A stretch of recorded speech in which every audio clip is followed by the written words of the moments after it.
China is no longer one of the cheapest places in the world to produce garments. What's more, the workers are getting younger and younger. How are factories coping with these challenges? Let's take a look. This alarm sounds about every 3 minutes to remind the workers on the zigzag-shaped production line that it's about the time they finish one relay. Wang Luosen is a mastermind behind the workflow. The pajama company owner began with just one sewing machine at home 2 decades ago. He has since established a Korean-styled homeware brand that employs more than 500 workers. Wang shares one secret of how he divides his factory's 5th and 6th floors. 我们目前呢有2种流水作业，有一种呢是 At the moment, we have 2 types of production.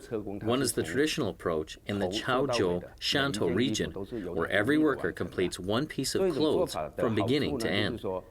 The advantage is that the workers are very used to this workflow. The other approach is production lines on the 6th floor. Each worker is like in a relay race. These workers are relatively younger.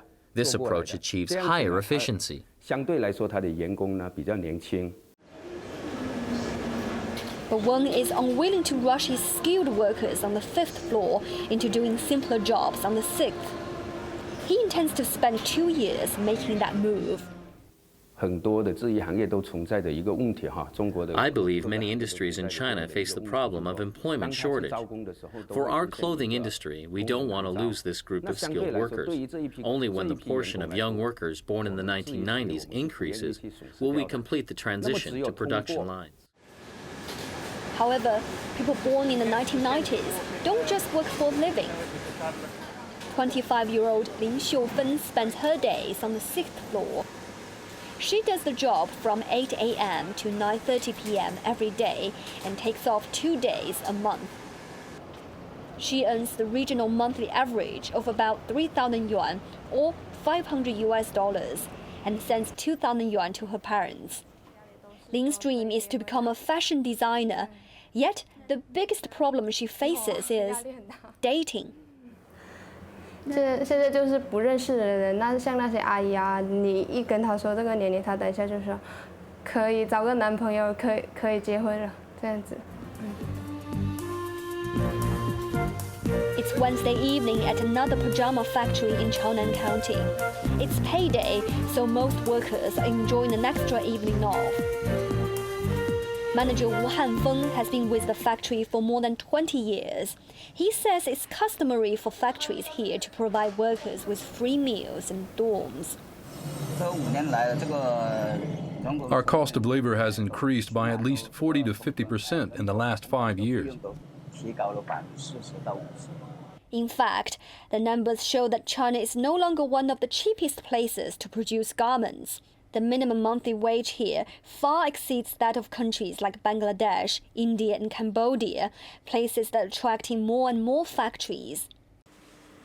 Back at the Chen Shaochao's bra factory, the owner and his wife Chen Chuhua are walking around the workshop. Chen Chuhua herself had worked on the production line when she was young. She says that each year after the lengthy Chinese New Year holiday, factories like theirs experience a worker crunch. 像上口这边有一个特色，员工一般他如果在一个企业 In Shantou, workers will stay at a factory for 1 year if everything is okay. After the Chinese New Year, those who want to change a job will leave. So that's when every company is competing to hire workers most fiercely. 的时候，也是各企业员工竞争最激烈的一个时间段。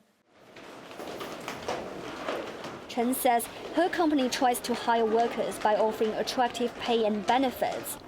Wang Luosen, meanwhile, asks his human resources department to survey his workers at the end of each year to get a projected idea of how many workers will return after the Chinese New Year. So, Professor Jia, from the video we just watched, so the pajama factory owner, Wen Luosen, said he's trying to push his more skilled workers into doing simpler jobs. This is what we call a fortis process, meaning breaking down the production process into multiple steps. and very highly standardized steps. So what industrialized societies have actually gone through this process, and what are the benefits and problems of making such a move? You know, Tracy, I think what this pajamas factory practices is essentially the idea that Frederick Taylor proposed in his book. It's called The Principles of Scientific Management back in the early 19th centuries. There are several benefits to his so-called Taylor best practice. One is it does increase efficiency, and it's not just the efficiency that's gained from day-to-day, productivity, but it's also the efficiency that's gained from not having key person dependency. If you dismantle a really complicated task into smaller steps and simple steps, then it alleviates the concern of on-the-job training. So you don't really have to train your new employee before you can put him or her on the product line. And another benefit is that once the job is broken down into tiny steps and is highly standardized, then you can directly observe the performance of every workers, right? So which makes management and also performance evaluation much easier and straightforward. So these are the benefits.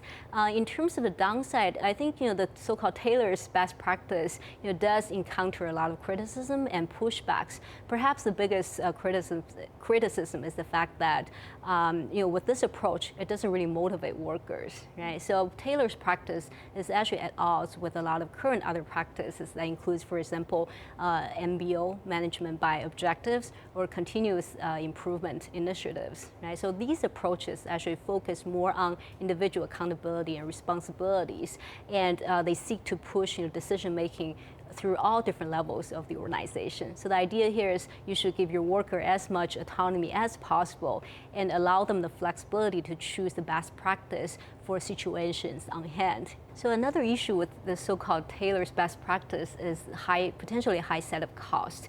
Given that Taylor's best practice involves in dismantling a complicated work process into multiple steps and become highly standardized. Well, the design at a high level, how to break down the flow of the work and how do you design the process is very important.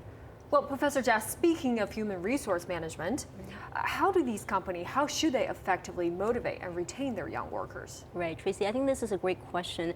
I think the problem with scientific management, that's what these OEM companies are doing. The problem is that it tends to focus too much on the mechanics, but largely ignore the value of people side of work, where I think motivations and workplace satisfactions are very important components of a successful and productive organizations. So I think to motivate young workers, as we've seen from the video, a lot of them are actually born after 1990s.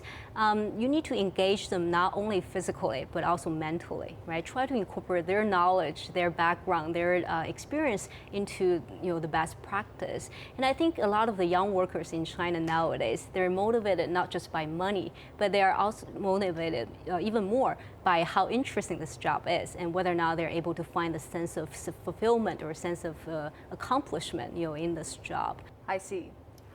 Well, China is slowly yielding its manufacturing-based economy towards a more original, innovative, and creative path. Thank you so much for your insight, Professor Jia. Always nice to have you here. Well, thank you, Tracy, for having me. Well, folks, on that note, we end this edition of New Money. Thanks for watching, and see you at the same time next week.